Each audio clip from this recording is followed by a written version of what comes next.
and I've interviewed some different guys in person. But for me, the hardest part is following up with them and kind of building a relationship so that we can talk more and do more than one interview. Obviously, with Close Up 360, you have to be in touch to obviously do the whole thing on them. How do you get in contact with them and kind of get more personally able to build a relationship with them? No, great question. I mean, I've done it in so many ways. First of all, when I covered the Knicks for ESPN did help a lot. The ESPN name carries a lot of weight. So when I had the media pass, it gave me really a lot of access. I went to All-Star games. I went to a lot of Knicks games. Sorry, that's the New York City Cavs. You might hear them in the background.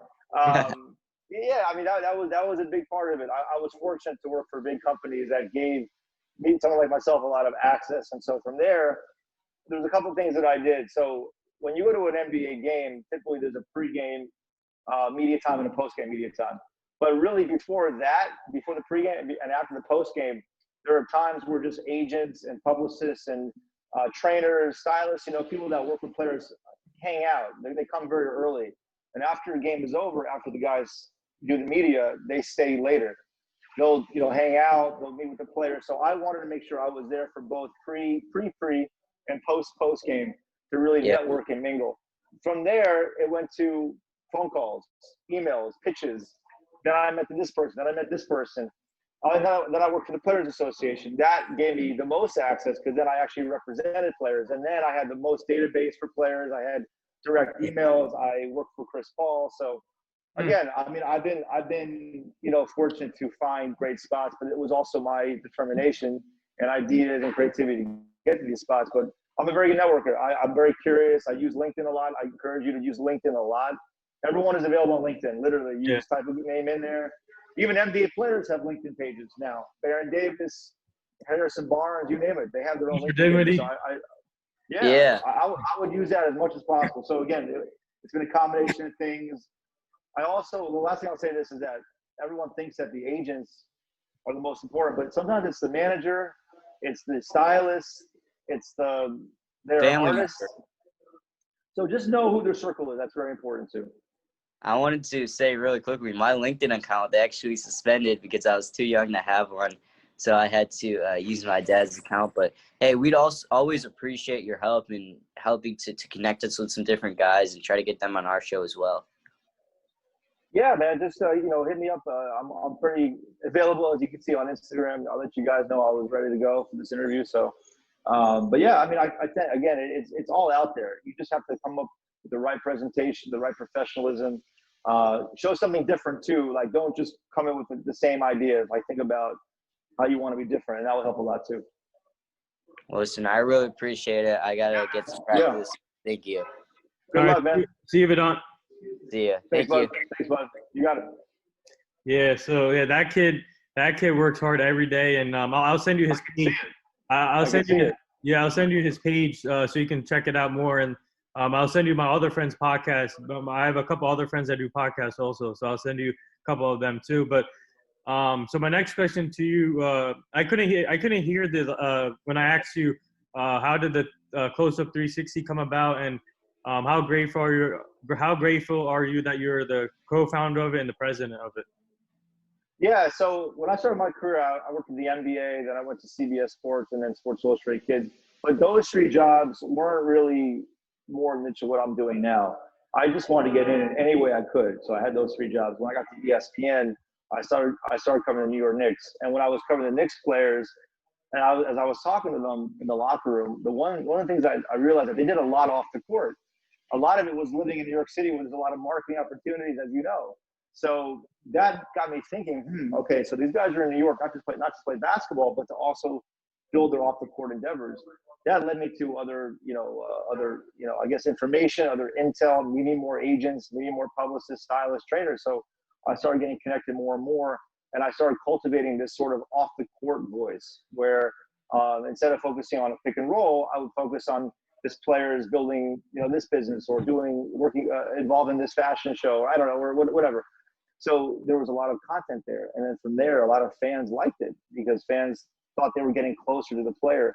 And it's funny, when I started covering the Knicks in 2010, that's when Instagram was founded. And that was another reason why fans wanted more of this up close I should say Close Up, my company name. But yeah, and then from there, man, it just went to the next job, getting more contacts, getting more experience. And then Close Up was really the culmination of all this experience, all these connections, and really focusing on NBA players to a bigger degree globally and telling their stories off the court. And I think that's really where everything from there led to today. So I'm a New York Knicks fan. Unfortunately, we're still going through those struggles. So, but what was the experience working with the Knicks? And yeah, so what was the experience like working with the Knicks? And what do you like about the new front office people and the new head coach with Tom Thibodeau and Leon Rose? So do you think they can change this around quickly? You know, I have a lot of admiration for the Knicks just from a fan standpoint because I saw the highest highs and the lowest lows. And as a fan, that's how the true fan has to experience. You got to see it at the highest level and the lowest low. You know, I think some fans are so fortunate that their team is just always good, but fans have to go through that up and down. And I think I saw it from, you know, when they signed Amari Stoudemire in 2010, they traded for Carmelo Anthony, and then Jeremy Lin after that. And then they had a lull again, and they kind of came up again a little bit. So I've seen the Knicks from every single angle. And so I'm from Miami, so I'm a Miami Heat guy. But covering the Knicks made me realize that it's a franchise that just has a lot of basketball fans, and they love the game. They know the game. You know, when you sit around the arena, you really hear them talk the game. Like fans will see a pick and roll and how it's played. They're not just like, you know, say shoot or defense. Like they really know the X's and O's. And so I was really, I'm very proud that I got to cover the Knicks because it challenged me to be the best I could be in my job because fans really, really knew basketball. And you cannot just, you have to bring it every night. Just like the players on the court, I had to bring it every night too as a media guy to show fans that like I really knew the game, or they'll pick you apart. So hopefully the Knicks can get back on track. You know, they have a lot of nice young pieces, but you know it's gonna take another superstar or two to come here. You know, that's what it takes in the NBA. You got to get that superstar level talent, and they're just a few pieces away. But they have a lot of nice young players though. Yeah. So speaking of the Miami Heat, obviously you guys came up short yesterday. Congrats to the Lakers, but no one expected the Heat to go to the finals. But this team played with passion. They had the heart. Jimmy Butler played a hell of a series, hell of a bubble playoff, and he to be honest, he proved himself. He wanted to prove himself that he can take his own team to the finals, and he did. So what was your thoughts on the Miami Heat season, and what does the future look like for them? The one thing about the Heat, and I'm from Miami, like I said, and I've been at some of their practices. They are very well conditioned. They practice extremely hard. Pat Riley is smart. You know, he knows that there's a lot of distraction in Miami. It's a beautiful city. There's a lot of things to do, and so the guys that come to Miami a lot of them are undrafted players, or they have chips on their shoulder, or they were not really heavily recruited. Now, there's a couple guys always that went to good schools, of course, but they just find the right combination of guys that want something bigger and really know how to focus and on the game of basketball strictly because, you know, Miami just has a lot to offer. And I think that's the culture of Miami basketball. It starts in practice. Jimmy Butler, as you know, he's very well famous for waking up at 4 a.m. and starting his workouts, you know. So him coming to Miami with the culture already set in place with, you know, strong practices, very grueling practices, you have to be very well conditioned.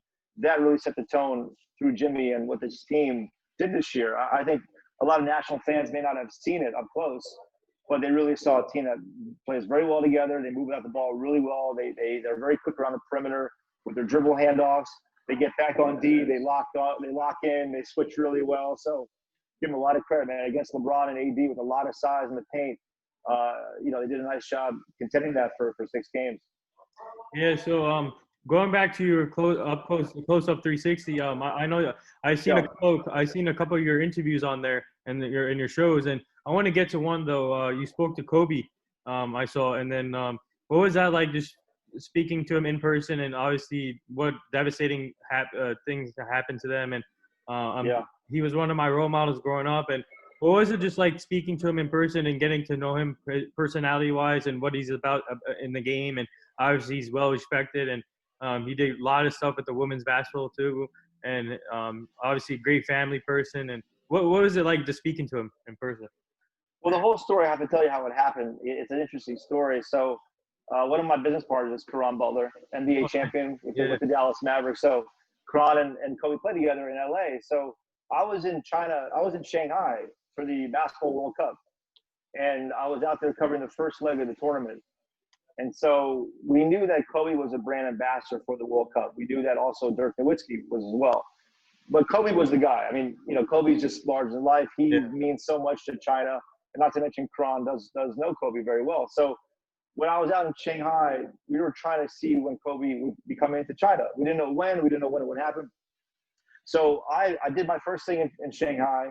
And I'm about to board my flight from Shanghai back to New York. And I'm on the phone with Karan. He called me like, I'm about to board the flight. And Karan says that we got Kobe. He's going to come to Beijing on September 12th. I was flying out on September 10th. Oh. And I'm thinking to myself, like, what do I do? I'm worried about board this flight. So I literally flew back from Shanghai to New York. And then a day later, I flew from New York back to Beijing. I swear, it's crazy. Just to meet with Kobe. I mean, he's worth the trip. So when I got to the hotel, it was at the Intercontinental Hotel. We're going to be at the top level lounge. And I got there a little early. And Li Na was there. I don't know if you know who Li Na is. She's probably the most famous female tennis player of all time from China. And so she had a new book that she had just written. And Kobe actually has a new book series, as you know about. So the idea is that they were going to meet up briefly and exchange books and all that. And it was so crazy because when Kobe came out, it wasn't like this moment of, oh my God, it's Kobe. It was a moment of like, he was so excited to meet Li Na. Yeah. I mean, just his admiration for this woman that he never met before, and just said, like, I know about you. I admire you, he really, as you mentioned in your question, he really admired female sports. I mean, it was a big thing for him, having 4 daughters. So he was all about her. He was telling her, like, I'm playing tennis in retirement. I'm trying to get my backhand. I'm trying to improve my backhand. Like, he was trying to show her, like, I'm trying to be like you in tennis. So that was really cool. Kobe was just so humbling, and his admiration for this woman. And then when we spent some time with him, every person in that room, there was probably like 10 of us. I had my video guys. There was an agent, a couple other people on Li Na's side. Everyone in that room felt like they left knowing who Kobe was personally. He gave everyone in that room a chance to talk to him, get to know him. He asked you some questions. He made you feel at that level of a superstar, which is rare. He made you really feel like you knew Kobe. Like, I left that day saying, you know what, Kobe and I, we're friends. We know each other. So that was just really inspiring to see a guy at that level take such an interest in everyone in that room for the most part, for at least 3, 4, or 5 minutes, whatever it was, just take that time. And that was really cool. That's the biggest thing that I take away from that day. So obviously, speaking of Caron Butler, I've been trying to get him on my podcast. So if you don't mind, can you put in the word for Caron Butler if you can to come on the podcast too? Yeah, I can let his assistant know. Yeah. Okay. Yeah, thank you. Yeah, I've been messaging Caron Butler a couple months ago. And I think he's been busy with all this stuff going on. But yeah. So my next question for you, I saw a picture of you with Caris LeVert. So what was that like getting to know him, and when was the first time that you knew that Caris LeVert was gonna be a rising star in the NBA? Yeah, so Caris has an initiative called 22 Initiative, and he basically, it's obviously off his jersey number, but the initiative is to inspire inner city kids, underprivileged kids, a chance to meet business owners, and to really have them, potential. See, a lot of these kids, as you know, when they come from these situations, they want to be a basketball player or a rapper, or unfortunately sometimes a drug dealer. Yeah. Their career aspirations are not always the brightest. So he, through his initiative, he wants to have kids meet owners of businesses and people on the business side of sports, so they understand that, you know what, you could be a sports director, you could be a sports manager, you could be an agent, you could be, a photographer. So that's a big thing, and I really respect that a lot for what Caris is trying to do there. So that's the big thing with the initiative. So at the bowling alley that day in Times Square, there were some representatives from Rock Nation, his agency, and some other entrepreneurs, I forget where, but it was to have fun and bold, but it was also for the kids to meet these people and hear about their stories. So, and as far as his game on the court, I mean, I've seen Caris up close here in New York or in Brooklyn. He's one of those really multi-skilled forwards. He has one thing about him, he has a very long stride. I noticed that when he goes to the basket, he's getting there. He can do it in one dribble. I know some guys don't do it like that, but he can get to the basket off the three-point line in one dribble. He's got tremendous stride, great separation of space, both very athletic. So no, he's a stud. As you saw in the bubble in Orlando. Yeah, he was balling. So very, very skilled player, good defensively. Unfortunately, he had that ankle injury, I think, last year or 2 years ago. But he's recovered well from it. I mean, I think he might be a little bit higher or more along in his development if it wasn't for that ankle injury. But that definitely set him back. But he's a stud, man. There's no question. yeah. I want to bring this up to you because I'm just curious. The Nets are looking for a third star with Kyrie and KD. And do you think Caris LeVert can be that third star, or do you see them trading him to get that third star? No. He's absolutely definitely a third scorer. There's no question. Him and KD and Kyrie are going to be really fun to watch. Obviously, Caris won't be the first option or second option, but Caris is going to be probably the most deadly off the ball threat next season. I think as a third threat. I think he could be the best number 3 scoring threat basically in the NBA next year. He'd be a number 1 scoring threat, I think, on any other team, to be honest with you. There's no question. So that's going to be awesome to watch on the perimeter. And not to mention, he's a great defender. With KD and Caris on both wings with their versatility, and they can guard pretty much a 1 through 4. I'm really excited to see that happen. Not to mention, Kyrie is a very good defender too. So he's quick with his hands. So I think that's going to be a really nice defensive lineup. I'm excited to see that. So obviously during this tough time, what do you guys been doing with your close-up 360 thing? And are you guys currently working on some big things coming up? Or I think the big thing is just more creativity now. I mean, not everything is fully open to film. You have to find different ways to get projects done. And we're trying to just expand our creativity through different projects. That's a big thing for us.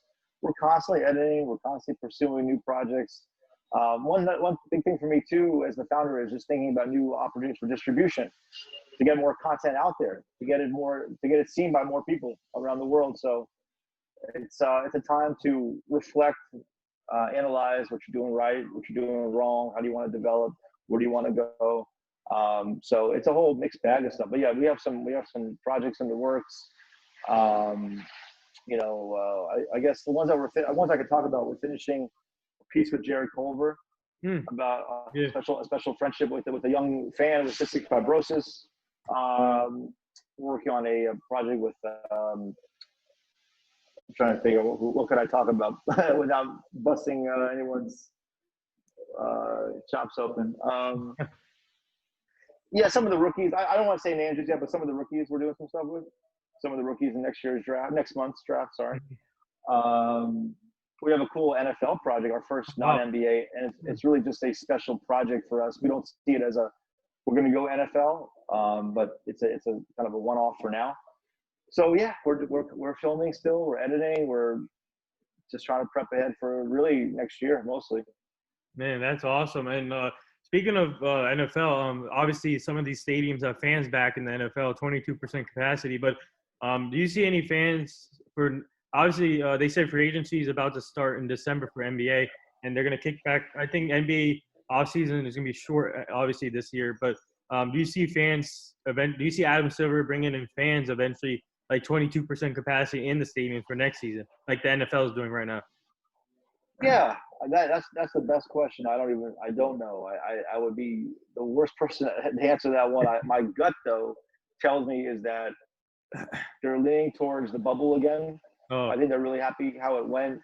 How it was just no one got tested positively. The gameplay was fantastic. I know there was a lot of social justice things, and some fans were turned off by that. But from a gameplay standpoint and from a virtual fan standpoint, it was great. I think the NBA feels great about it. I think fans, from how it was set up, feel very good about it. Whether they're political or not, that's a different story. But from a logistical standpoint and the gameplay standpoint, it was a really good success. So I think if they would like to do it, they would prefer to do the bubble again. I don't think there's going to be one bubble site, though. That's the thing. I mean, you can't have guys in one city for 8 months. So that's the question. I mean, do you do it where like you have 3 bubble sites and you spend some part of the season in each bubble? You know, like they just rotate, maybe like a rotation bubble system, maybe. But at the same time, I could see a situation where arenas are, like you said, 25%.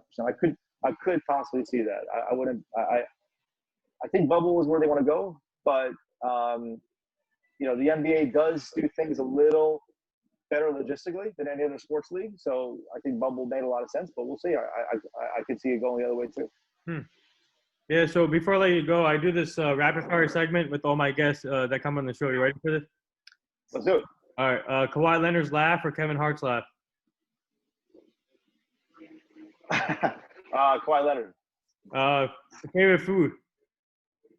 Sushi. So obviously you're a Miami Heat fan, and I think they need one more star with Jimmy Butler. Do you see Giannis going to Miami potentially?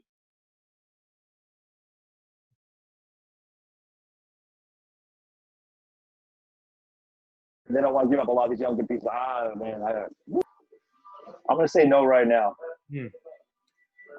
So outside of the things you do right now with Close Up 360, what else do you guys like to do? Me personally, or us as a company? As a company.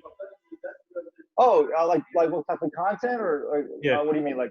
Oh no, actually no. What do you like to do outside of your company? Oh, I'm sorry, my bad about that. I played COVID. So is this before COVID or after COVID? Oh, before COVID. My life, okay. Before COVID and during COVID, yeah.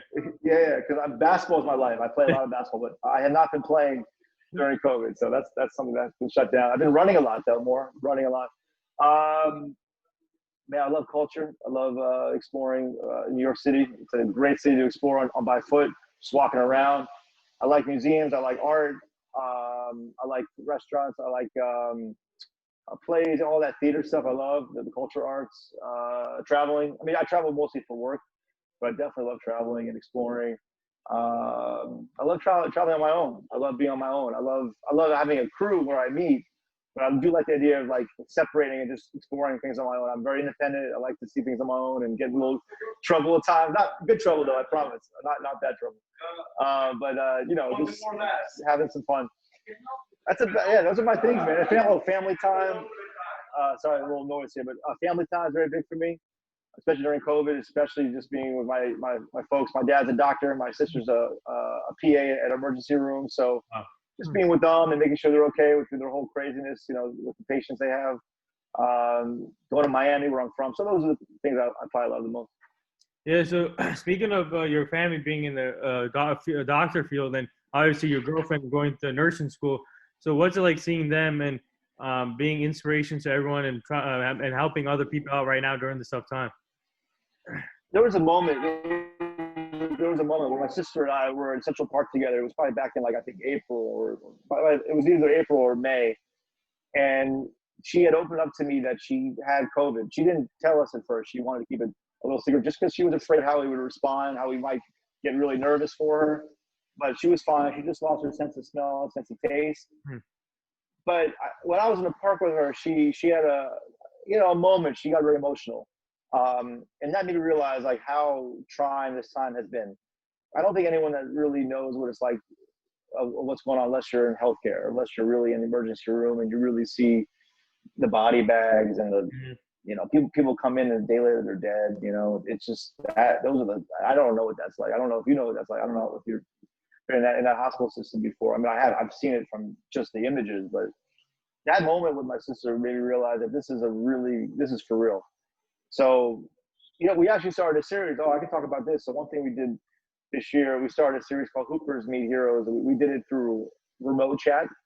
At the time, obviously, you couldn't do content in person, but basically what we did was in every NBA city, I had an NBA player interview a healthcare worker in that city, and that was so cool, man. I mean, we had some incredible conversations with players and nurses, players in emergency room physicians, pulmonologists, you name it. And that was awesome. And then through that campaign, we promoted this organization called GetUsPPE.org. So basically to raise money and donations for masks, face shields, full gown equipment for frontline healthcare workers that were in need of that equipment. So I'm really happy we did that.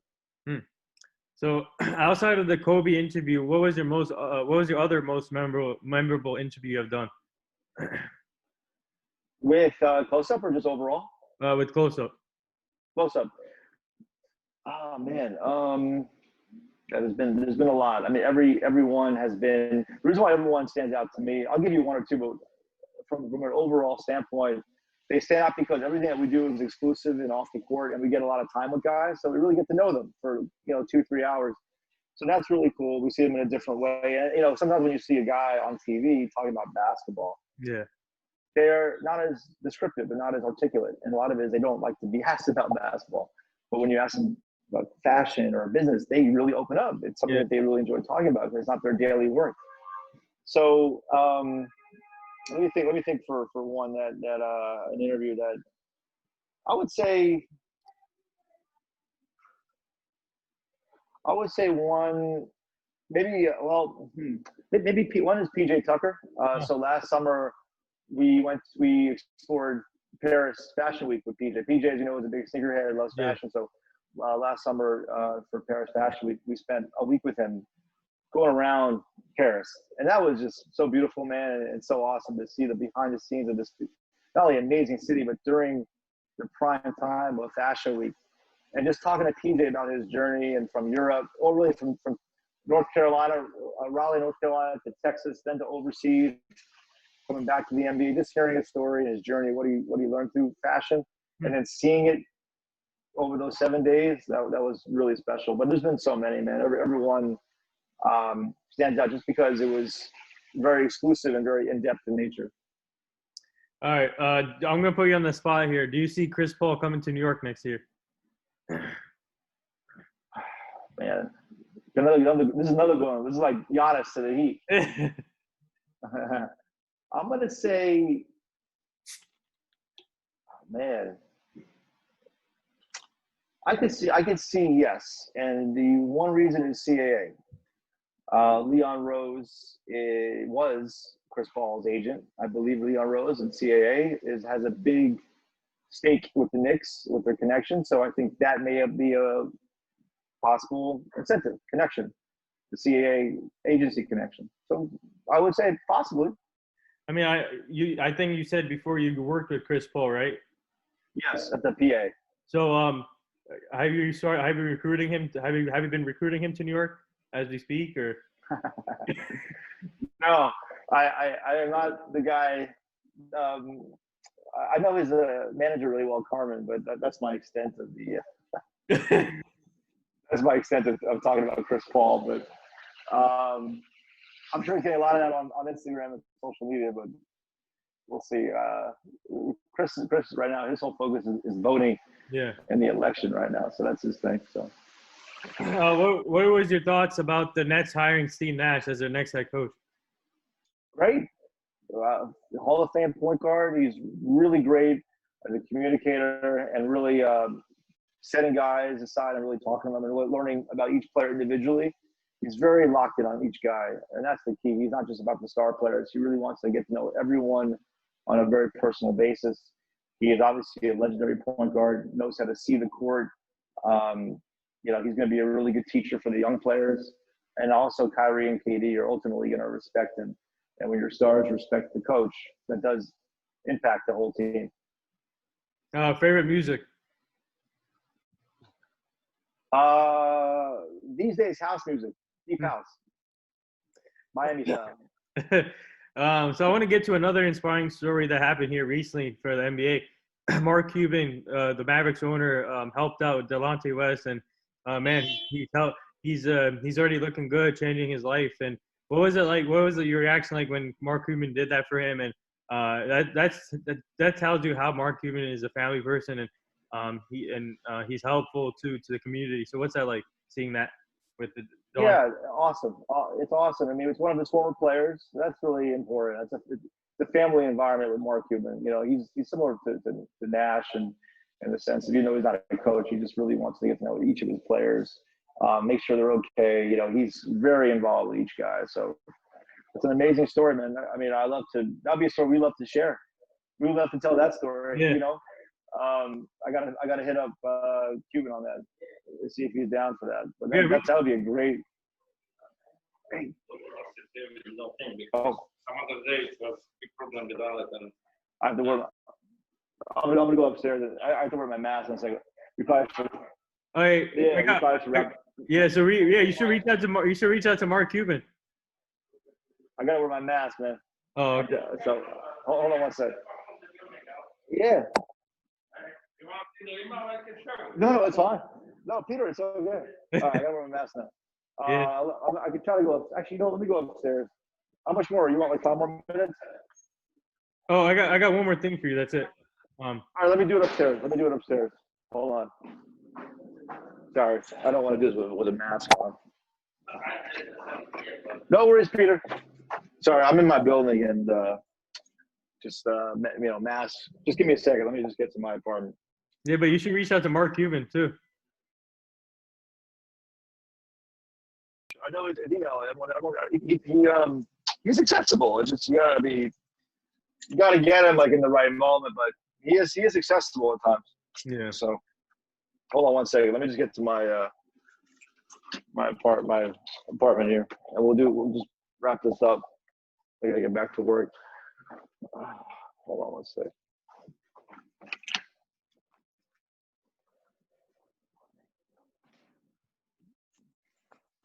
All right, let's do it.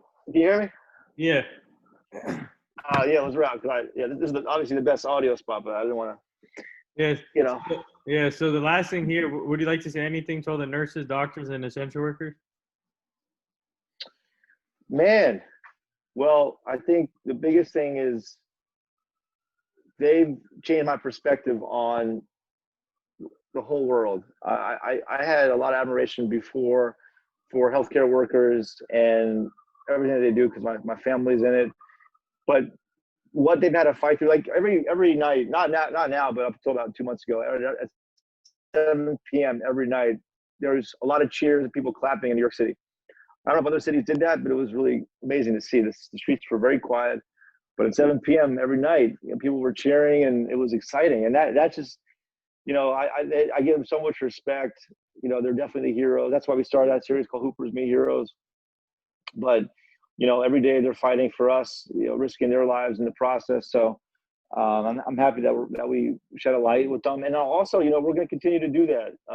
That's one thing that we're going to continue to do over the next, who knows how long, but we're still going to honor heroes, maybe not just healthcare, but other heroes during this time. So that's the focus of us as we continue to build forward. Yeah, well said. And there it is, episode 556. Jared Zwerling from Close Up 360, co-founder, president.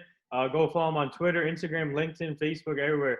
You do some great stuff. Keep up the awesome work. This has been an honor. Man. Yeah, this has been an honor, and thank you again for joining.